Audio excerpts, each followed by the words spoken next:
biến căng thẳng Trung Đông, Trump ủng hộ Israel đối đầu Iran, cuộc đua quyền lực và những hệ lụy toàn cầu. Kính chào quý vị khán giả.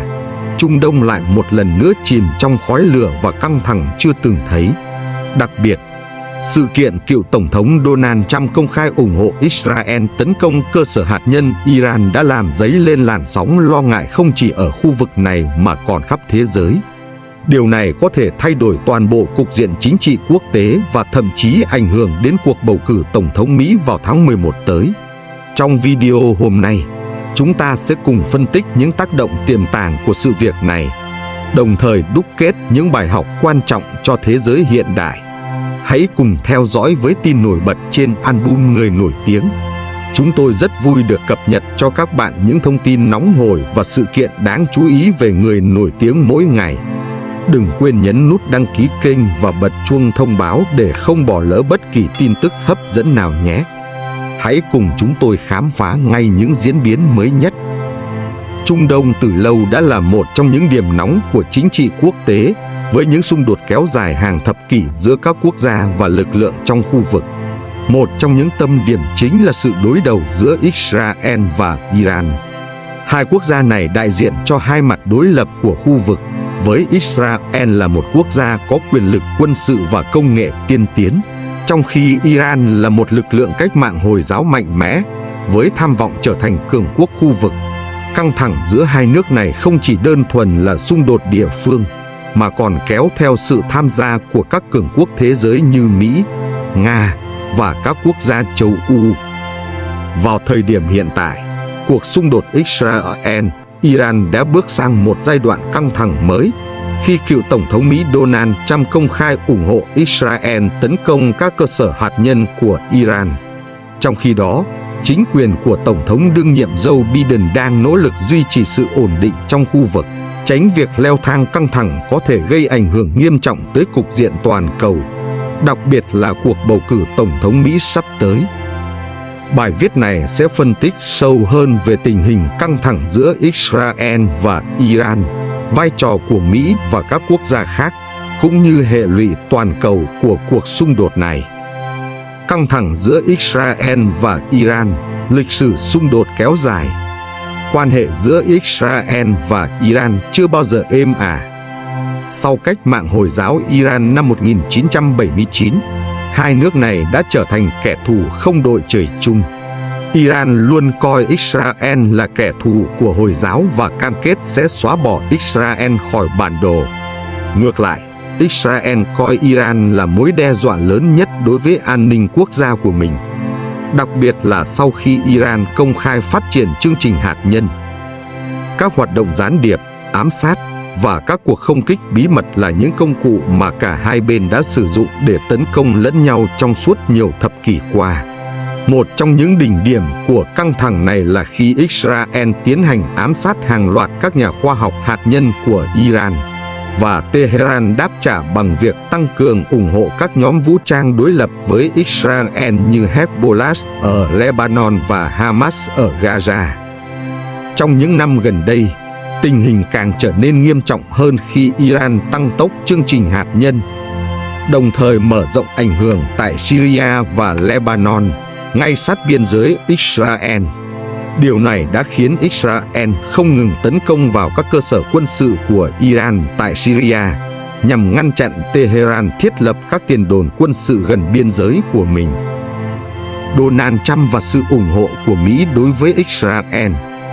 Donald Trump, trong nhiệm kỳ của mình, đã có những bước đi mạnh mẽ nhằm củng cố mối quan hệ giữa Mỹ và Israel. Một trong những quyết định gây tranh cãi nhất của ông là việc công nhận Jerusalem là thủ đô của Israel, di rời đại sứ quán Mỹ từ Tel Aviv về thành phố này, bất chấp sự phản đối của cộng đồng quốc tế và các quốc gia Ả Rập. Trump cũng là người đã rút Mỹ khỏi thỏa thuận hạt nhân với Iran, JCPOA, năm 2018, mà ông cho là thỏa thuận tồi tệ nhất trong lịch sử. Thay vì kiềm chế Iran bằng ngoại giao, Trump lựa chọn tăng cường các biện pháp trừng phạt kinh tế, đồng thời ủng hộ mạnh mẽ các hành động quân sự của Israel chống lại Iran. Chính sách áp lực tối đa của Trump đối với Iran đã dẫn tới nhiều cuộc không kích của Israel nhằm vào các cơ sở hạt nhân và quân sự của Iran trong những năm gần đây. Vào tháng 10 năm 2023, trong một sự kiện vận động tranh cử tổng thống, Trump một lần nữa công khai ủng hộ Israel tấn công các cơ sở hạt nhân của Iran. Ông cho rằng Israel nên tấn công trước và lo về hậu quả sau, đồng thời chỉ trích chính quyền Biden là quá mềm mỏng trong việc đối phó với Iran. Tuyên bố này không chỉ làm gia tăng căng thẳng giữa Israel và Iran, mà còn khiến tình hình Trung Đông trở nên phức tạp hơn. Lập trường của Joe Biden giữ cân bằng hay leo thang? Khác với Trump, Tổng thống Joe Biden chọn cách tiếp cận ôn hòa hơn trong việc xử lý các vấn đề liên quan đến Iran và Israel. Biden đã cố gắng khôi phục thỏa thuận hạt nhân JCPOA với Iran, tin rằng ngoại giao là giải pháp tốt nhất để ngăn chặn Tehran phát triển vũ khí hạt nhân. Tuy nhiên, các cuộc đàm phán giữa Mỹ và Iran vẫn chưa đạt được kết quả đáng kể, trong khi Iran tiếp tục gia tăng các hoạt động hạt nhân của mình. Biden đã nhiều lần khẳng định rằng Mỹ sẽ không tham gia vào bất kỳ cuộc tấn công nào của Israel nhằm vào Iran, đồng thời kêu gọi các bên kiềm chế để tránh đẩy Trung Đông vào một cuộc chiến tranh toàn diện. Tuy nhiên, lập trường này của Biden lại khiến nhiều người cho rằng ông đang đánh mất sự kiểm soát trong khu vực và có thể dẫn đến những hậu quả khó lường. Căng thẳng tại Trung Đông không chỉ ảnh hưởng đến tình hình khu vực, mà còn có khả năng tác động trực tiếp đến cuộc bầu cử Tổng thống Mỹ vào tháng 11 sắp tới. Nhiều cử tri Mỹ, đặc biệt là cộng đồng người Hồi giáo và gốc Ả Rập, đã chỉ trích chính sách của Đảng Dân Chủ là không đủ mạnh mẽ để giải quyết vấn đề xung đột tại Trung Đông. Những diễn biến mới nhất, xung đột gia tăng và những tổn thất nặng nề. Trong những tháng gần đây, căng thẳng giữa Israel và Iran đã bùng phát mạnh mẽ, với nhiều cuộc không kích và tấn công quân sự qua lại giữa hai bên. Vào cuối tháng 9 và đầu tháng 10 năm 2023, Israel đã tiến hành một loạt cuộc không kích vào các cơ sở của Hezbollah tại Lebanon và Hamas tại Gaza. Cùng lúc đó, các chỉ huy quân sự hàng đầu của Hamas và Hezbollah cũng bị ám sát, làm gia tăng sự căng thẳng trong khu vực. Ở phía Iran, nước này đã tuyên bố sẽ trả đũa mọi cuộc tấn công của Israel và đồng minh. Iran cũng gia tăng các hoạt động quân sự của mình tại Syria và Iraq, đồng thời kêu gọi các lực lượng quân sự thân Iran trong khu vực như Hezbollah tham gia vào cuộc chiến chống lại Israel. Điều này đã làm cho tình hình tại Trung Đông trở nên nguy hiểm hơn bao giờ hết, khi nguy cơ một cuộc chiến tranh toàn diện đang hiện hữu. Hệ lụy toàn cầu ảnh hưởng đến kinh tế, an ninh và chính trị quốc tế. Căng thẳng tại Trung Đông không chỉ giới hạn trong khu vực, mà còn có những tác động sâu rộng đến toàn cầu. Một trong những hệ lụy lớn nhất là nguy cơ leo thang thành chiến tranh. Điều này có thể gây ra một cuộc khủng hoảng an ninh toàn cầu. Về mặt kinh tế, Trung Đông là khu vực cung cấp năng lượng quan trọng cho thế giới.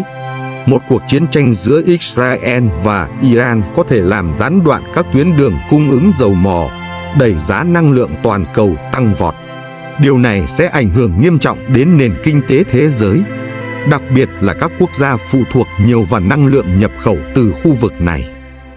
Bên cạnh đó, cuộc xung đột này cũng sẽ đẩy các cường quốc như Mỹ, Nga, Trung Quốc vào tình thế phải chọn phe, làm gia tăng sự phân cực trong cộng đồng quốc tế. Những nước này sẽ phải điều chỉnh chính sách đối ngoại của mình, cân nhắc giữa việc bảo vệ lợi ích kinh tế và an ninh quốc gia. Bài học và hệ lụy chúng ta rút ra được trong sự việc trên. Thứ nhất là cảnh giác trước hậu quả của chiến tranh. Chiến tranh không chỉ là sự đổ vỡ về vật chất mà còn là sự mất mát về con người. Cuộc xung đột ở Trung Đông không chỉ ảnh hưởng đến các quốc gia tham gia trực tiếp mà còn gây ra sự bất ổn toàn cầu. Các nước lớn như Mỹ, Nga và Trung Quốc đều phải cân nhắc kỹ lưỡng trước khi can thiệp vào khu vực này. Bài học 2. Sự cần thiết của ngoại giao và đàm phán hòa bình. Trong khi chiến tranh có thể là cách nhanh nhất để giải quyết xung đột trong ngắn hạn, ngoại giao và đàm phán hòa bình vẫn là giải pháp bền vững. Các bên liên quan, từ Mỹ, Israel, Iran đến các quốc gia trong khu vực cần phải ngồi lại với nhau để tìm ra những giải pháp có lợi cho cả hai bên. Việc tránh leo thang xung đột sẽ giúp đảm bảo sự ổn định cho khu vực và cho cả thế giới. Bài học 3. Sức ảnh hưởng của chính trị quốc tế đến khu vực Trung Đông. Mọi quyết định chính trị tại các quốc gia lớn đều có thể tạo ra những tác động dây chuyền đến Trung Đông. Cuộc bầu cử Tổng thống Mỹ sắp tới không chỉ quyết định số phận của nước Mỹ mà còn ảnh hưởng trực tiếp đến tình hình tại Trung Đông và các khu vực xung quanh.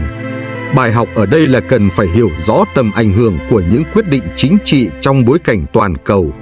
Kết luận: sự leo thang căng thẳng giữa Israel và Iran không chỉ là câu chuyện của hai quốc gia, mà còn liên quan đến cả khu vực Trung Đông và các siêu cường quốc khác. Cuộc xung đột này không chỉ ảnh hưởng đến chính trị quốc tế mà còn đe dọa hòa bình toàn cầu. Chúng ta, những người theo dõi từ xa, cần hiểu rõ bối cảnh lịch sử và các hệ lụy của xung đột để có cái nhìn toàn diện hơn về những biến cố quốc tế này. Cảm ơn quý vị và các bạn đã theo dõi đến cuối video. Nếu thấy nội dung hữu ích, hãy like, chia sẻ và để lại bình luận bên dưới để chúng tôi biết cảm nhận của bạn. Và đừng quên nhấn đăng ký kênh Album Người Nổi Tiếng để luôn cập nhật tin tức mới nhất từ tin nổi bật nhé. Hẹn gặp lại các bạn trong những bản tin tiếp theo.